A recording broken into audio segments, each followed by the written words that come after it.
Salut à tous et à toutes, c'est Fred. Donc aujourd'hui, vidéo matos. Donc on m'a demandé de faire une vidéo sur le matos qu'il fallait pour faire du dépannage et un peu d'installation en chaudière et tout ce qui est dépannage chaudière quoi. Et plomberie.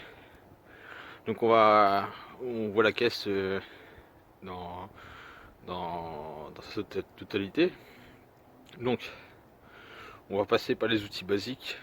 Donc pour dépanner, il faut un tournevis, un PZ2, un PH2.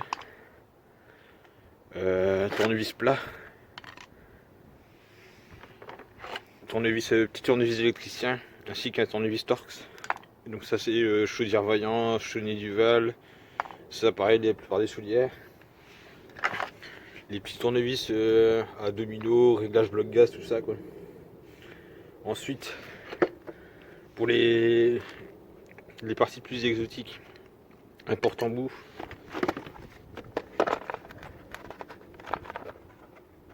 avec les embouts, comme ça on sait faire quasiment toutes sortes de chaudières. Donc ensuite, important pour le dépannage électrique, un multimètre. Et pour faire mieux encore, une pince supermétrique. Pour continuer à l'électricité, une pince tendinusée et une pince à cosse. Pince coupante, d'ailleurs je l'ai use avec. Ensuite, dans ce qui est pour le gaz, un mano gaz pour faire le réglage bloc gaz. Un mano fuel pour faire le réglage pompe fuel. Le marteau, ça c'est plus pour l'installation, ou des fois ça peut arriver qu'on peut dégommer une pompe avec pour taper dessus. Deux clés à cliquer, donc une de 13, une de 10. Donc la 10 ça sert souvent sur les chaudières, la 13 c'est plus quand je fais de l'installation pour mettre les tire-fonds de chaudière, avec les douilles qui vont avec. Ensuite la molette. Donc plusieurs sortes de clés à molette.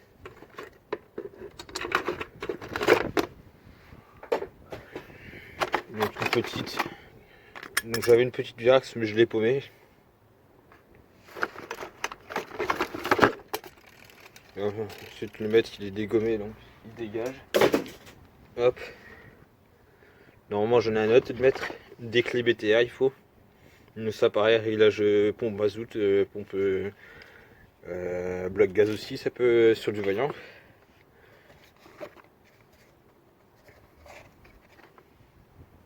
Une chambre et de la pâte. Du lubrifiant pour les O-rings. Donc ça c'est du blue gel. Ensuite, pince multi pour tout ce qui est coup de pompe, tout ça. La petite pince Knipex à Tony, il m'a filé, idéal pour gratter les raccords. Les bavureurs, important ça pour gratter à l'intérieur des tuyaux pour éviter que ça fasse une bavure. Allume chalumeau qui déconne. Un thermocouple universel à avoir dans sa caisse à outils, parce que des fois tu tombes sur des appareils thermocouple et ben ça te sauve la vie. Ensuite des joints demi 3/4 fibres, des bleus, des rouges, des verts, bref il y a toutes sortes de couleurs. Du téflon, des lames de cut avec le cut mais il est dans mon bleu. Un outil idéal pour un carré pour les compteurs, tout ça. Lame de scie. La tôle émery pour gratter les électrodes.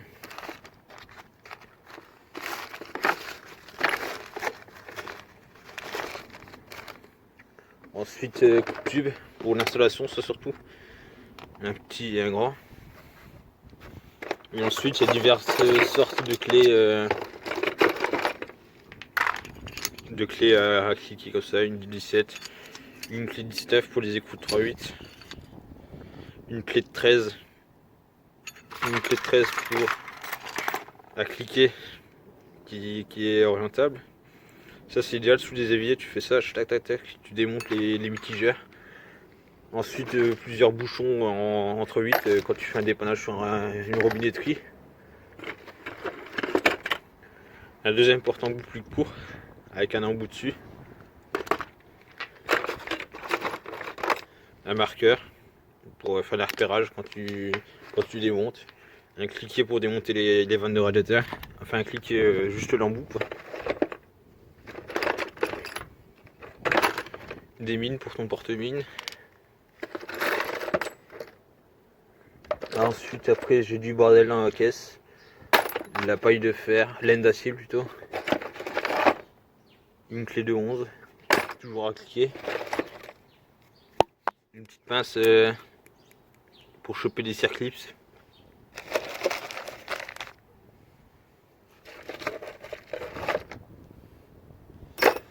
Et après c'est tout du bordel que j'ai m'apprêté de ranger. Comme ça je vais pouvoir être topé lundi et je vais gratter 2 kilos de merde en moins. Donc on va continuer sur le thème de la vidéo, le matos pour le dépannage. Donc je filme avec, c'est le téléphone portable avec une connexion internet. Connexion internet, c'est très pratique pour avoir la dock de chaudière, les docks de chaudière, et les infos sous le dépannage par exemple, c'est pratique quoi. Ensuite, important, ça c'est le BABA. C'est le BABA du dépannage. Un analyseur de combustion. Donc important. Sans ça, tout ce qui est réglage chaudière, tu peux pas le faire. Tu peux faire des vérifications d'étanchéité avec. Tu peux faire du fuel, du gaz, du pellet, du propane. Bref, tu sais faire pas mal de trucs avec. Il fait thermomètre, il fait tout quoi. C'est vraiment ça, c'est la première dépense que tu fais quand tu t'installes en tant que dépanneur chaudière quoi. Si t'as pas ça, franchement, si t'as pas de mallette de combustion, ça sert à que dalle de faire ton boulot. Enfin, tu le fais, mais tu vas le faire à l'arrache puisque tu vas pas faire tes réglages, tu vas pas faire. Ça va pas être fait correctement. Tandis qu'un analyseur de combustion, ça te dit tous les paramètres de combustion. Et surtout en mazout, c'est très important. C'est très important d'avoir comment ça pollue, les valeurs, tout ça quoi. Parce que c'est ça qui te dit si le brûleur il va être fiable dans le temps ou pas quoi. Et pareil sur du gaz, sauf que sur du gaz c'est un peu moins méchant quoi.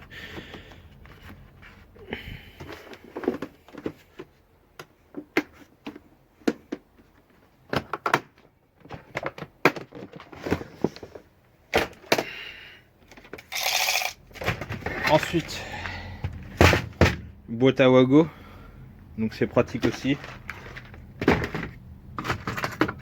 Encore de la graisse, donc ça c'est j'utilise plus pour les ventouses tout ça. Un mètre de secours parce que les mètres très vite fait de les casser. Qu'est-ce qu'il y a d'autre comme matos qui pourrait servir pour le dépannage?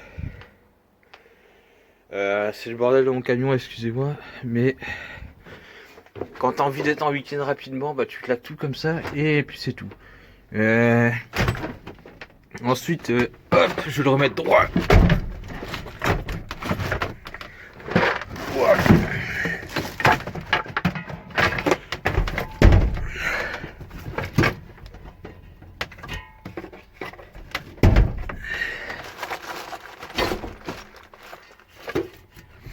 Un compresseur, un aspirateur.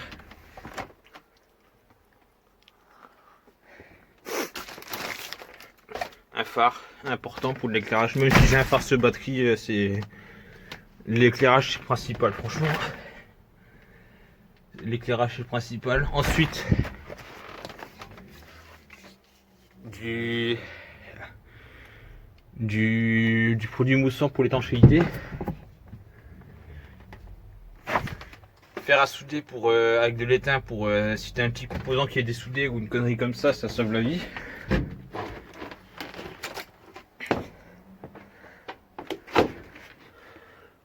Qu'est-ce que je peux montrer d'autre?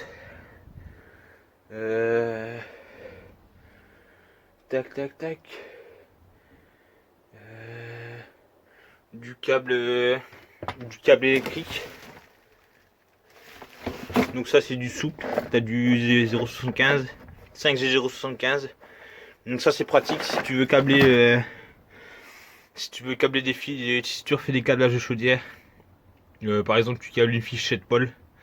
Donc phase, net, terre, T1, T2. Le minimum qu'il faut pour faire fonctionner un brûleur. Ensuite le câble à côté, la bobine c'est du 4G 0,75. Et j'ai encore une bobine de 5G 0,75. Ça sert souvent ça.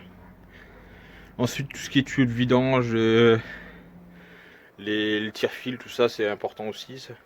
Surtout les tuyaux de vidange, d'en avoir plusieurs parce que avec ça on peut déboucher. On peut déboucher même si c'est pas très réglo, mais c'est principal c'est que le client soit content quoi. On peut déboucher, on peut faire des embouages. On peut faire pas mal de trucs avec, vidanger l'installation principalement quoi.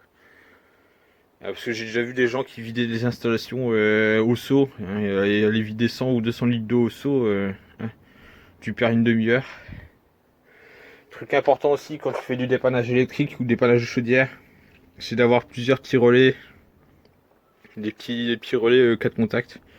Donc ça pareil, si tu refais une régulation de chaudière, avec la gestion de priorité sanitaire, tout ça, si tu connais l'électricité, tout ça, tu peux faire le schéma qui peut gérer la chaudière. Donc ça m'est arrivé beaucoup sur les chaudières où l'électronique elle était morte et je remplaçais l'électronique par un ou deux relais.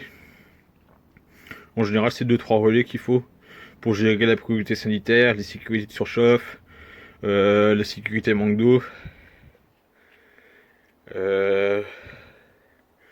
et ça coûte une trentaine d'euros à tout casser, on va dire. Enfin au client que ça coûte ça. Toi tu peux l'avoir moins cher. Et je crois que c'est tout, j'ai fait le tour. Ah si, j'allais oublier les goupillons. Ça quand tu fais un entretien mazout c'est important. Goupillons et du nettoyant rouleur. Que j'ai pas sur la photo parce que j'en ai plus. Que j'ai pas sur la vidéo parce que j'en ai plus. Et maintenant on va aller ranger tout ce merdier dans la caisse à outils. Et je vous souhaite une bonne journée. Merci d'avoir regardé la vidéo, à bientôt.